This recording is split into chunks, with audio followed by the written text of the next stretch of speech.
Hello, Jeff here, and I'm switching gears a little bit. My YouTube channel has boomed the past few months because I had started doing a bunch of Area 51 videos. I went down there, visited quite a few times, did a bunch of videos. I still have more to post about that, but this video is not about Area 51 at all. So if you're expecting Area 51 and you don't care about RC helicopter, turn it off, because this is not for you. My YouTube channel actually started a long time ago with FPV, quads, helicopters. I think I got some planes in there. And I had gotten out of that about 2.5, 3 years ago. Got busy at work, got busy with family, kids were growing up, and I just got real busy doing all that, so I put away the RC hobby for a while, and I never picked it back up when I slowed down from that busyness. At that time I switched gears and did Area 51. I'm starting to slow down on that. I do have more videos to post about Area 51. Now I'm switching gears again back into RC helicopter. I love this hobby, and I have a few of them, and I just got this one in. This is the Blade 230S. I had researched this one online quite heavily. After reading some reviews and watching a few videos about it, this will be my next addition to my RC helicopter. And I just got this in, and I'm very pleased with it. I haven't flown it yet. I have spooled it up. I have programmed the radio. This is the bind and fly, but I did not get a radio with it. I'm just using my old DX6i. And my first impression, when I take the canopy off, I'm used to Hobby King quality in aircraft, because that's pretty much all I've had before. This is the first major name brand aircraft that I've purchased. And my first impressions are very high of Blade. There's no trimming out of plastic from when they molded it in the factory. This did come pre-assembled. I do like to assemble my own helicopters. Everything is very tight. There's no free play at all in the blades or in the swash plate. Well, there is a little bit of free play, but it's so minimal that it doesn't even matter. I mean, no wonder that this is a 3D capable helicopter, which I'm not a 3D pilot. I'm still close to beginner, maybe a little bit of intermediate. And the quality here is just outstanding. It even has a sticker on the back that it passed a quality check.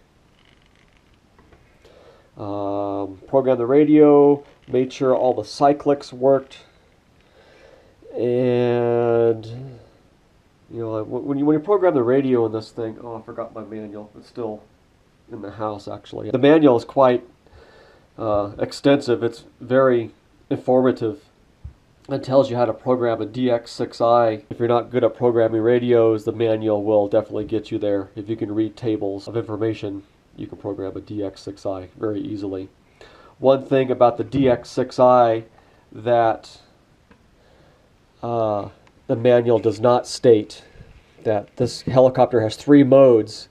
This radio will give you 2 of those 3 modes. It'll give you the first 2 modes. What are they called? The middle one's intermediate. The first one's more like a beginner mode. And then the last mode, mode 3, is advanced. And it actually makes this helicopter work and operate at its full potential.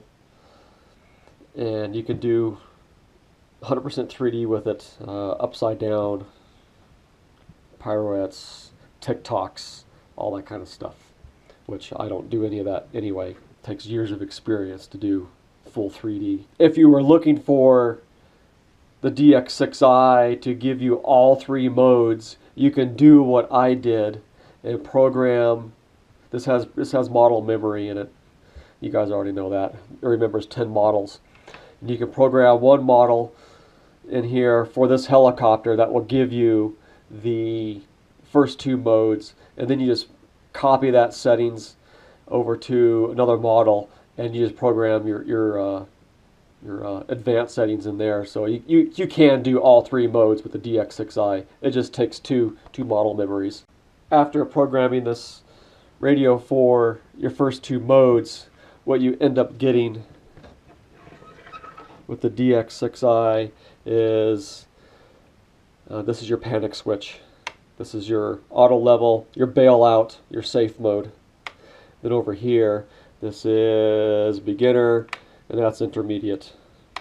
The rest of these switches really don't do anything. Oh, you do have a throttle hold here. This is your throttle hold, so when you're getting everything going, it turns off your motor. Your motor runs at 0% until you're ready. You flip it down, then you start flying. I'm gonna power this on for you. I'm gonna turn on my throttle hold.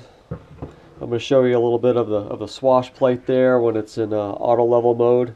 I think you're going to be impressed. There's a lot of videos out there of this RC helicopter flying, but there's nobody that I've found who's actually done a little bit of a breakdown and shows you how it all works. So this is what I'm going to do. My throttle hold's on, turn this guy on. Yeah, it's telling me throttle holds on. We'll turn it off, turn it back on. So there we go. And then my throttle's down. Then we'll boot this guy up. Now when you boot this up, you need to leave it still for about 5 seconds. The AS3X flight controller on board needs to self-configure. And there it is. It's booted up and ready to go. You have two lights down here. You got one on the ESC, and you have an orange one on the receiver.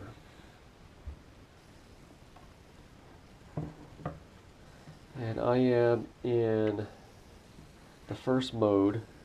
You might hear it a little bit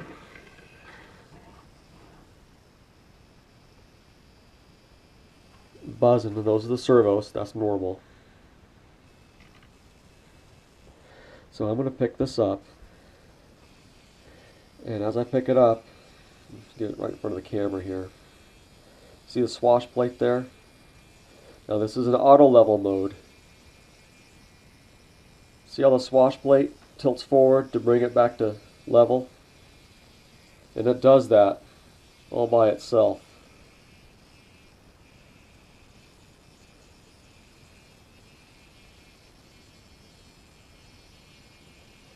And when it's an auto level mode, it will only tilt so far before it stops. Pretty interesting.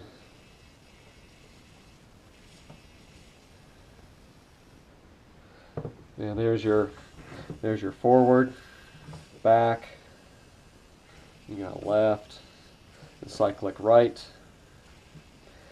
And there's bottom of throttle, there's 100%.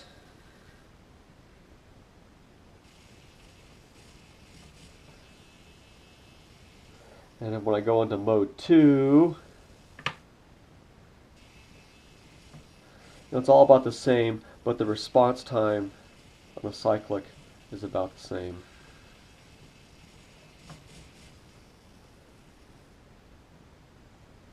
And also in mode 2, you still have the auto level. Here I'm going to give a full forward cyclic. You still have a little bit of auto level in there. That helps you maintain control. And that's very helpful for all you guys out there that are beginners. I have spooled it up in the house. I held it down by the skids, testing everything out on the table, and it's pretty quiet.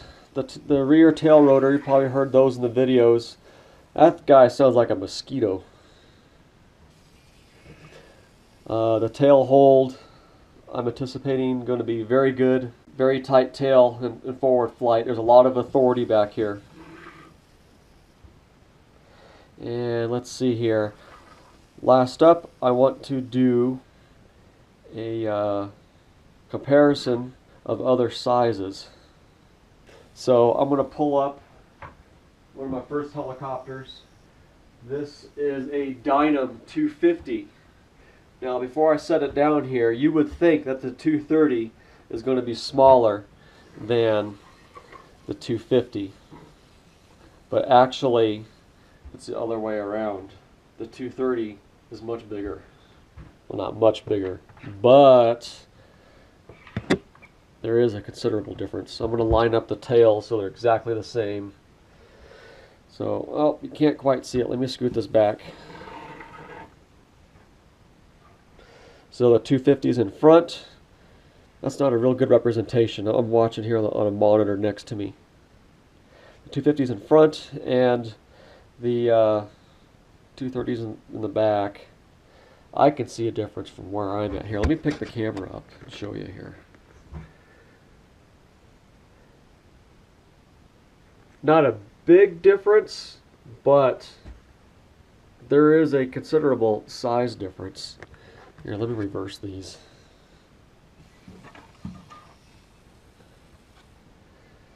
That may not be real good either because the 230 totally covers up the 250.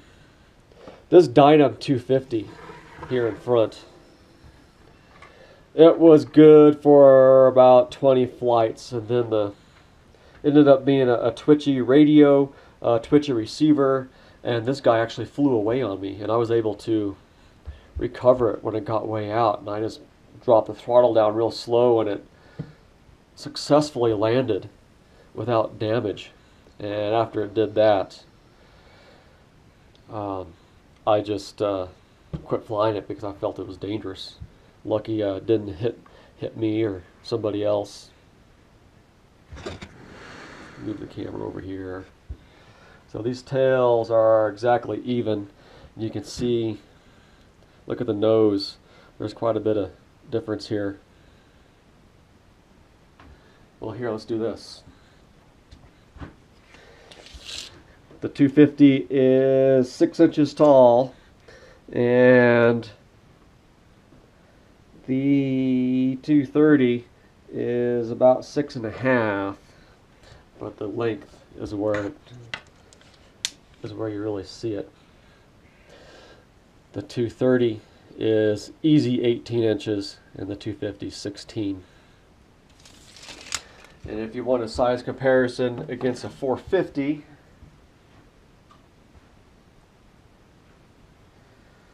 I'm actually going to remove the 250.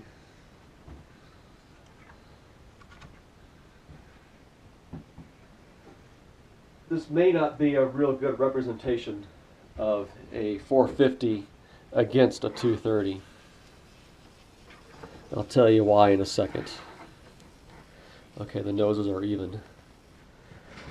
I'm going to come down here a little lower, and you can definitely see there is a big size difference. Alright, that being said, my 450 Pro from Hobby King actually sits a lot higher than other 450s because I put 500 size Heli skids on a 450. The reason why I did that is to get my rear rotor blade off the ground a little more, because I live in a rural area in the middle of nowhere, and before, scoot this over here, with the original 450 gear, my tail rotor had about a centimeter of clearance between the tip and the ground, and living in a rural area, dirt driveway, I have a gravel driveway, I would sometimes tap rocks and burn up my gears or chip my blades. So I ended up putting 500 size gear on a 450, basically giving my 450 a lift kit.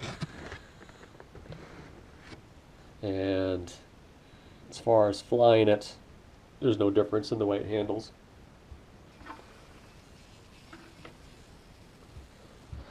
In some of the reviews I've read, And I actually hope they would have fixed this. There's one thing I don't like about it, is that these canopies are ultra thin, and they end up cracking in here, taking them on and off all the time.